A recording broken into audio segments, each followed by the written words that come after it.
I thought I was passionate. Turns out कि मैं बस एक जिद्दी बदतमीज बच्ची थी। Basics of my personality polishing the raw edition series, और आज का टास्क है कि मुझे अपनी एक अगली हैबिट को एक्सेप्ट करना पड़ेगा। मैंने काफ़ी कॉन्फ्लिक्ट्स क्रिएट करे जो कि अवॉइड किए जा सकते थे, क्योंकि मैं एक्सप्लेन करती थी, मैं समझाने की कोशिश करती थी कि मैं ही सही हूँ, और अगर कोई नहीं समझता था मैं फिर से कोशिश करती थी, अगर कोई नहीं समझता था मैं फिर से कोशिश करती थी, और फाइनली मैं फोर्स करती थी ये कहने के लिए कि हाँ तू करेक्ट है बहन। बट टर्न्स आउट कि इस वजह से मैंने बहुत सारे लोगों को खो दिया। मेरे हिसाब से ये होता था कि I just wanted to be understood, है ना, कि सामने वाला मेरे पॉइंट को समझे। बट ना एक पॉइंट आता है जब मैं ये नहीं समझ पाती कि सामने वाले का अपना एक अलग पॉइंट ऑफ व्यू हो सकता है, और ज़रूरी नहीं है कि मैं अपना थॉट उस पर इम्पोज करूँ। और उसको समझाते समझाते समझाते ना एक पॉइंट ऐसा आ जाता है कि नहीं, जो मैं कह रही हूँ वही करेक्ट है ना। और पर उस चीज़ को समझना चाहिए कि आपको ओवर एक्सप्लेनेशन देनी चाहिए। हर किसी का अपना पर्सनैलिटी, अपना पर्सपेक्टिव है ना, हर किसी की अपनी सोच है। आप उसके साथ अपना पॉइंट ऑफ व्यू डिस्कस कर सकते हो, आप शेयर कर सकते हो कि अच्छा तुझे ऐसे लगा बट मुझे ऐसा फील हुआ। बट ये सुनना ना कि लास्ट वर्ड्स बस मेरे हों और वो बंदा एग्री कर ले कि नहीं नहीं तू सही है, ये गलत होता है। ये तो ईगो होती है। और मैंने इसको काफ़ी हार्ड वे से समझा। कल जब मैं इस टास्क के बारे में सोच रही थी तो फिर मैंने रियलाइज़ करा कि मेरी क्या मिस्टेक है। फिर मैंने ये रियलाइज़ करा कि मैं करती हूँ, मैं ऐसी थोड़ी स्टबर्न सी हो जाती हूँ कि नहीं मेरा पॉइंट समझो, ऐसी हो जाती हूँ मैं। तो ये कम्युनिकेशन के लिए एक अच्छी चीज़ है नहीं है, ये कोई हेल्दी तरीका नहीं है कम्युनिकेशन का।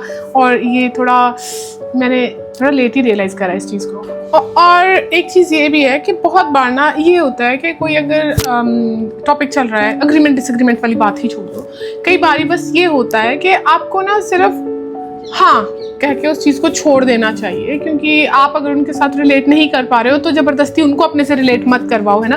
दूसरे का पॉइंट ऑफ व्यू सुनो, समझो, और ओके बस ये बोल दो। उसकी वजह से एक बहुत बड़ा कन्फ्लिक्ट टल सकता है और बेफजूल की खिचपिच प्लस आपके रिलेशंस खराब होने से बच सकते हैं। क्योंकि ना हम ना धीरे धीरे अंडरस्टैंड मी से ना खिसकते खिसकते अग्री विद मी इस पे आ जाते हैं, and that's ego, that's pure ego. और ये जो चीज़ होती है ना, जब हम ऐसे बिहेव करते हैं ना तो हमें एक टैक्स पे करना पड़ता है, जिद का टैक्स।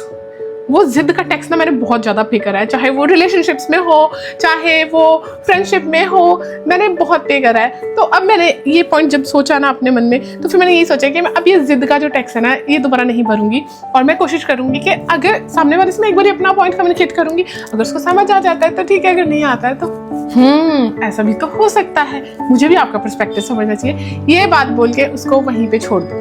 और हाँ, डे 6 का मतलब ये बिल्कुल भी नहीं है कि आज डे 6 है तो आज ही हम इस चीज़ को सीख के आज ही करेक्ट कर लेंगे, ऐसा तो पॉसिबल नहीं है ना। मैं 32 साल से सेम एटीट्यूड लेके जी रही हूँ और उसको मैं सोचूं कि एक ही दिन में करेक्ट कर लूँगी, पॉसिबल ही नहीं है। तो हम ना धीरे धीरे एक साथ इस सीरीज में, मतलब 30 दिन है हमारे पास, हम धीरे धीरे अपने आप को बदलेंगे। बट हमने एक बार जो चीज़ सीख ली ना, अब उसको इम्प्लीमेंट करना लाइफ में वो बहुत इंपॉर्टेंट है। तो अगर आपको लगता है ना आप में भी ऐसी कोई जिद है जो आपके रिलेशंस या आपकी जो करियर ग्रोथ है इसमें इम्पैक्ट कर रही है ना, तो उसको ज़रूर एडमिट करो। अगर कमेंट्स में एडमिट कर लोगे तो मुझे बड़ी खुशी होगी, क्योंकि हम उस पर बात भी कर सकेंगे। बट अगर नहीं ना तो अपने घर में अपने मिरर के सामने ज़रूर करना, और अपनी पर्सनैलिटी को इम्प्रूव करने के लिए मुझे ज़रूर फॉलो करना, क्योंकि पर्सनैलिटी एक ऐसी चीज़ है जो हम सारी उम्र ही इम्प्रूव करते रह जाते हैं, ठीक है। तो आपका कोई दोस्त भी है ना, जैसे आपको लगता है कि यार तेरे में एटीट्यूड प्रॉब्लम है, तेरे में ये है वो है, उसको ये शेयर कर दो ताकि वो भी इस चीज़ को समझ सके कि है ना धीरे धीरे हम इम्प्रूव करते ही हैं। मुझे अब जाके रियलाइज़ हुआ है कि मुझमें इतनी सारी गलतियाँ हैं जो मुझे करेक्ट करनी चाहिए। और मेरे चैनल का तो मोटिव ही यही है, so that we can actually grow together, learn together, है ना, जो कि एक नेवर एंडिंग प्रोसेस है। बट देखो, मैं भी कोई एक्सपर्ट नहीं हूँ, मैं भी तो ऐसे सिली सी चीज़ें करके, बल्कि कैमरे पे सिली सी चीज़ें करके सीख रही हूँ। पर आप कम से कम अकेले अपने रूम में ये चीज़ें ट्राई करके अपनी पर्सनैलिटी को इम्प्रूव करने की कोशिश ज़रूर करना। और मुझे पता है कि आप अगर 3 या 4 टास्क भी कर लोगे ना, आप अपने आप में बहुत बड़ा चेंज महसूस करोगे, जो कि मैं कर रही हूँ ऑलरेडी।